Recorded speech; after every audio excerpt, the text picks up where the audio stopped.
Hejim tave deja I, Ejdak sotas gos vaskrar baitik, E pajaj la mojaj push, Jaj keles molo nichok chu. Hauk, my friend, why so glum? I am at a crossroads of quandary, my friends. Yes, we can help with blood wine to quicken our minds. Barwench, blood wine for the warriors. Here. Always a good idea. Drink with us and tell us your woes. What issue has you so troubled? I am to explain honor to my sister's son before he takes his first steps in the rite of passage to become a warrior. He's to become a warrior?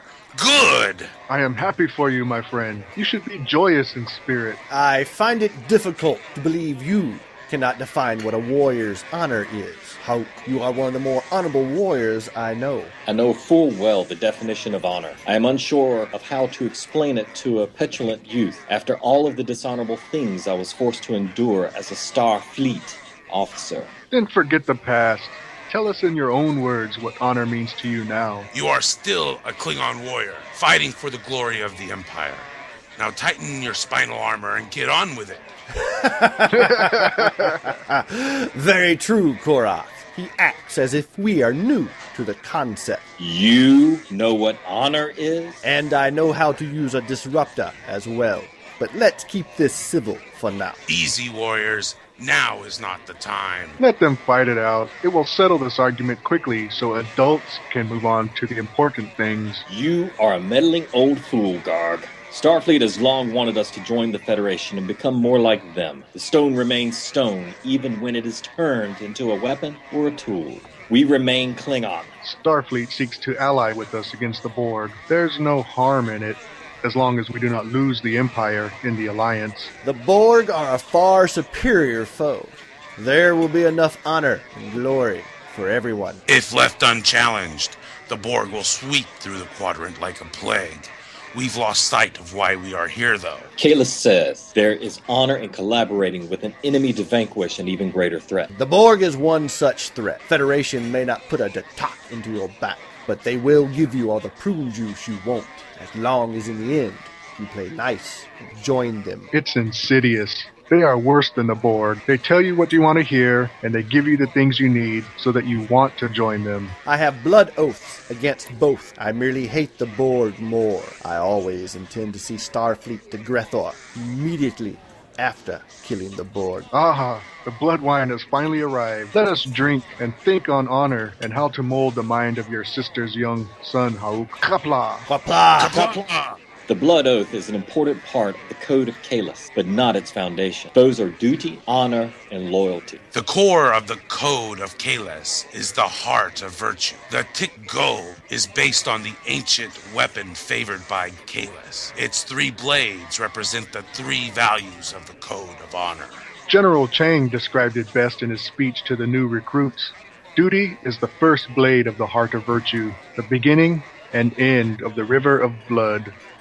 Without duty, a warrior is lost on the path of aimless glory and self-interest. It is a blade that requires constant care to remain sharp and deadly. Our duty is to the Empire above all, our houses, then our fellow warriors. Honor is the longest blade of the heart of virtue. It's the narrow path that a warrior follows as he traverses the river of blood. It is the path that separates savage brute from a true warrior. Loyalty is the final blade of the heart of virtue. We are all bound by our oath to the Empire, and if one falls from honor, we all fall. As one warrior finds glory, we all do. United we conquer and grow. Divided we fall like leaves to be trampled into the mud by our enemies. If one cannot trust his warrior compatriots, then true victory can never be achieved. There is much more to the code than just the heart of virtue. The code of honor also covers things such as the blood oath, the mother's oath, the rites of passage, conduct of oneself in combat, and other traditions that are vital to our society. Many non-Klingons do not understand honor in the precepts of the warrior's code. When every warrior is on their path to gain honor, many aliens may see us as hypocrites, each acting on his own accord with no consideration of each other. As if the Federation practiced their honor with perfection.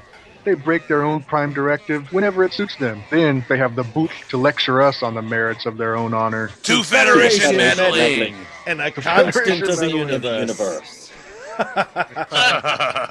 I cannot blame them for being confused by our concept of honor. Take the code concerning captured in combat. I know that one well. Jim Pop growled for an hour at me over its meaning. I had heard your story and thought it to be mere fantasy. Ha! By Kalis Makduk. I wish sometimes it had been. By the code of combat, you should have died fighting instead of allowing yourself to be captured. Yet, you redeemed yourself by escaping and exposing the Section 31 plot. Our system of honor is based on different societal views than those of the Federation. We support the strong over the weak. We value actions over words and loyalty without compromise. The Federation handicaps the strong to bolster the weak. Their actions often betray their own words. Even their own laws are broken whenever it suits them. Their ways are not our ways. With the destruction of Praxis, the value of our honor among the other races in the quadrant suffered. Even the Federation gave us a death sentence at first. But they do not know the strength and perseverance of the Klingon heart. Aye. Seemingly overnight, the Empire went from being a superpower to an indignant race in the eyes of our neighbors. It was a hard time for the Empire, but it was an honor that kept it strong.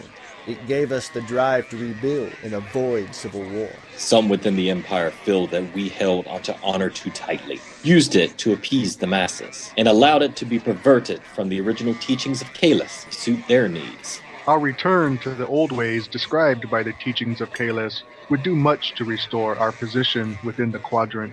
I find the influences of other races to have blurred the lines between honor and honorable. The two are not the same. To an outsider, our desire to face our enemies and the usage of our cloaks in battle seem contradictory. The cloak is a tool in our arsenal. It's a poor warrior that depends on it for all their victories. Aye, there is nothing more honorable than to kill a foe while looking into their eyes. True. However, it does not address the difference between honor and honorable actions.